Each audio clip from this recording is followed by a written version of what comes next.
दोस्तों आज हम आपके लिए महिलाओं की बहुत ही महत्वपूर्ण और कॉमन प्रॉब्लम वेजाइनल इचिंग के बारे में बता रहे हैं। दोस्तों वेजाइनल इचिंग के कई सारे कारण हो सकते हैं, इरिटेशन हो सकता है, एलर्जीज हो सकती हैं और भी कई सारे कारण हैं जिनके बारे में आज हम आपको इस पूरे वीडियो में जानकारी देंगे। इसके अलावा कैसे हम इस प्रॉब्लम्स को बचा सकते हैं, कौन सारे लोग हैं जिनके लिए वेजाइनल इचिंग जनरली हो सकती है और भी इससे जुड़ी पूरी जानकारी आपको इस वीडियो में देंगे। लगातार वीडियो से जुड़े रहे। चलिए बिना वक्त गवाए वीडियो को शुरू करते हैं। दोस्तों महिलाओं में वेजाइनल इचिंग बहुत ही कॉमन प्रॉब्लम है। इस कॉमन प्रॉब्लम्स को हम अगर डिफाइन करें तो वेजाइनल इचिंग महिलाओं की योनि में होने वाली खुजली की प्रॉब्लम है। दोस्तों यह कॉमन प्रॉब्लम वेजाइना और वेजाइना के सराउंडिंग्स में पाए जाने वाले और भी इंटरनल जो जेनाइटल पार्ट्स हैं उसको भी इंक्लूड करता है। अगर इसको और स्पेसिफाई बोलें तो महिलाओं में होने वाली जो इचिंग है वह वेजाइनल ना होके वल्वो वेजाइनाइटिस भी बोलते हैं। इसमें पूरा वल्वा पोर्शन है, उसमें इन्फेक्शन और इचिंग हो सकती है जिसमें उनका क्लाइटोरिस, लेबिया और इसके अंदरूनी पार्ट्स में भी खुजली इंक्लूड है। दोस्तों महिलाओं की वेजाइना में खुजली के कई सारे कारण हैं। इसमें प्रमुख कारण हैं केमिकल इरिटेंट। कई सारे ऐसे केमिकल इरिटेंट्स हैं जिनके द्वारा महिलाओं की वेजाइना में इचिंग हो जाती है। इसमें कई सारी डाइज हैं, कई सारे सोप हैं, रूस हैं और भी कई सारे बाहरी केमिकल्स हैं जो डायरेक्ट वेजाइना को टच करते हैं। इन सारी चीजों की इरिटेशन या एलर्जी से वहां पर इचिंग हो सकती है। इसके अलावा बार बार रिकरेंट होने वाला यूटीआई की प्रॉब्लम्स भी वेजाइनाइटिस का कारण बन सकती है। कई सारी स्किन प्रॉब्लम्स हैं, उनकी वजह से भी महिलाओं में वेजाइनाइटिस की प्रॉब्लम हो सकती है या योनि में खुजली हो सकती है। इसमें मुख्य रूप से सोराइसिस और एक्जिमा है। इसके अलावा और भी कई सारी स्किन प्रॉब्लम्स हैं जो वेजाइनल इचिंग के लिए रिस्पॉन्सिबल हो सकती हैं। एक जनरल कॉज जो वेजाइनल इचिंग के लिए रिस्पॉन्सिबल है वह है ईस्ट इन्फेक्शन। इसके अलावा कई सारे और बैक्टीरियल इन्फेक्शन भी वेजाइना में इन्फेक्शन पैदा करके वहां पर इचिंग की शुरुआत कर सकते हैं। इसके अलावा जिनके लिए लगातार अनकंट्रोल्ड डायबिटीज है उनको भी वेजाइनल इचिंग होने की सबसे ज्यादा संभावना है। महिलाओं की बॉडी में हार्मोनल इम्बैलेंस भी वेजाइनल इचिंग के लिए रिस्पॉन्सिबल हो सकता है। कई सारे एसटीडीज के द्वारा होने वाले एसटीआई इन्फेक्शंस मतलब सेक्सुअल ट्रांसमिटेड इन्फेक्शंस भी कई बार वेजाइनाइटिस का कारण हो जाते हैं और इससे भी कई सारी महिलाओं को खुजली हो सकती है, जैसे कि venereal warts, gonorrhoea. During menopause भी वेजाइनल इचिंग हो सकती है। कई सारे वल्वर कैंसर के केसेस में भी शुरुआती सिम्टम्स में वेजाइनाइटिस की ही शुरुआत होती है, मतलब वहां पर इचिंग से ही वहां पर शुरुआत होती है। दोस्तों वेजाइना में खुजली के कई सारे लक्षणों में प्रमुख लक्षण है वहां पर लगातार खुजली और इरिटेशन महसूस होना। इसके अलावा वेजाइना से हल्का हल्का डिस्चार्ज होता रहना और यह डिस्चार्ज अधिकतर मामलों में बड़ा ही ऑफेंसिव होता है। इसके अलावा वहां पर रेडनेस होती है। इचिंग के अलावा वहां पर स्वेलिंग भी हो सकती है। अगर लगातार वेजाइनाइटिस या योनि में खुजली बनी रहती है तो ऐसी स्थिति में यूरिनरी ट्रैक्ट में भी इन्फेक्शन हो सकता है। कई पेशेंट्स को इंटरमिटेंट ब्लीडिंग या स्पॉटिंग के भी लक्षण दिखाई दे सकते हैं, मतलब वहां पर हल्का सा ब्लीडिंग भी हो सकती है।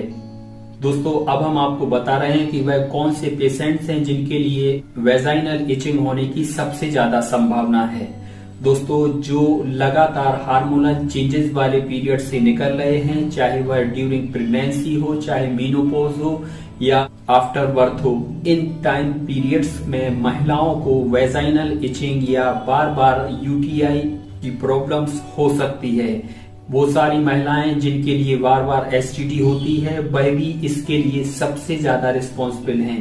वो सारी महिलाएं जो लगातार बार बार लॉन्ग टर्म हार्मोनल या स्टेरॉइड्स ट्रीटमेंट लेती हैं, वो सारे लोग भी इस तरह की इचिंग में सबसे ज्यादा प्रोन टू रहते हैं। इसके अलावा वह महिलाएं जिनमें की अनकंट्रोल्ड डायबिटीज है और डायबिटीज का स्तर लगातार ज्यादा रहता है वो भी इजिली वेजाइनल इचिंग से सफर कर सकती हैं।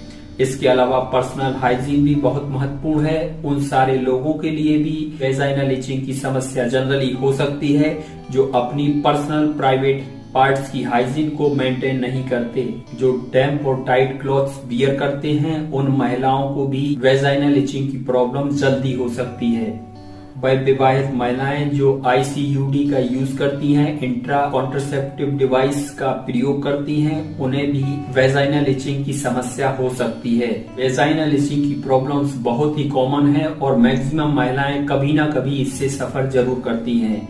लेकिन दोस्तों, इस प्रॉब्लम को बचाने के लिए हमें अपनी सबसे महत्वपूर्ण पर्सनल हाइजीन को मेंटेन करना चाहिए। इसके अलावा डायरेक्ट जितने भी केमिकल्स हैं उनका ज्यादा से ज्यादा प्रयोग अवॉइड करें, ढीले कपड़े पहने और अच्छे से अपनी पर्सनल हाइजीन को मेंटेन करें। जो लोग डायबिटीज हैं या और सारी प्रॉब्लम से सफर कर रहे हैं उन्हें अपनी ट्रीटमेंट को प्रॉपर लेना चाहिए। स्किन से संबंधित जिन्हें प्रॉब्लम्स हैं पर अपनी स्किन की प्रॉब्लम्स को भी सॉल्व करें। इससे भी लगातार आप अपनी वेजाइनल इचिंग की प्रॉब्लम से बच सकते हैं। दोस्तों, बहुत ही ज्यादा महत्वपूर्ण प्रॉब्लम्स है और इस प्रॉब्लम्स में अपनी पर्सनल हाइजीन सबसे महत्वपूर्ण है। लेकिन फिर भी अगर पेशेंट बार बार इस प्रॉब्लम से सफर करता है तो होम्योपैथी में बहुत ही शानदार इस तरह की मेडिसिन हैं जिनका उपयोग करके हम अपनी वेजाइनल इचिंग की प्रॉब्लम्स को जड़ से ठीक कर सकते हैं। दोस्तों, इसके लिए सबसे महत्वपूर्ण होम्योपैथिक दवा है वह है नेट्रोम्यूर 30। अगर पेशेंट बार बार वेजाइनल इचिंग की प्रॉब्लम से सफर करता है, संकालू और बहुत ही इंट्रोवर्ट नेचर वाला पेशेंट है, नमक ज्यादा खाने का शौकीन है, मसालेदार चीजों को भी पसंद करता है, इसके अलावा टीनेजर्स को खासतौर से अगर यह प्रॉब्लम है तो ऐसी प्रॉब्लम्स में नेट्रोम्यूर 30 मेडिसिन 2-2 बूंद या 5-5 गोली दिन में 3 बार रेगुलर लेना है। अगली दवा है क्रोजोट।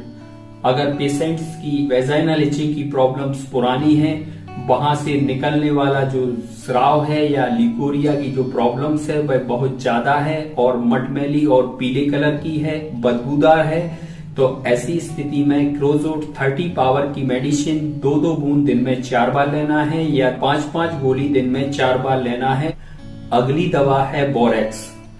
वो सारी महिलाएं जो झूले पर झूलने से डरती हैं, उनके लिए लगातार वेजाइनल इचिंग होती है और बार बार सफेद कलर का वेजाइनल डिस्चार्ज निकलता है, तो ऐसी महिलाओं के लिए बोरेक्स 30 पावर मेडिसिन दिन में 4 बार 2-2 बूंद लेना है।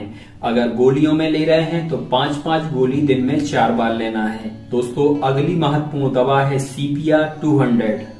वो सारी महिलाएं जिनकी उम्र ज्यादा है और बार बार अपनी वेजाइनल इचिंग की प्रॉब्लम से सफर कर रही हैं, उनके कई सारे बच्चे हैं, इसके बाद अगर ऐसी प्रॉब्लम्स उनको हो रही है तो उनके लिए 200 पावर की सीपिया मेडिसिन 2-2 बूंद दिन में 2 बार लेना है और गोलियों में 5-5 गोली दिन में 2 बार लेना है। दोस्तों, अगली महत्वपूर्ण दवा है कैलकेरिया कार।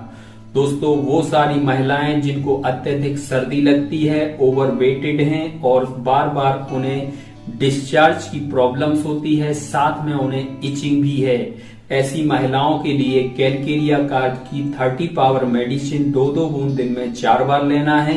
दोस्तों, वो सारी महिलाएं जिन्हें बार बार रोने का मन करता हो, बार बार उनके लिए तेज और तीखा खाना पसंद हो, उनके लिए बार बार लिकोरिया की प्रॉब्लम्स हो, प्यास उन्हें कम लगती हो, ऐसी महिलाओं के लिए पल्साटिला 30 मेडिसिन 2-2 बूंद दिन में 4 बार लगातार लें।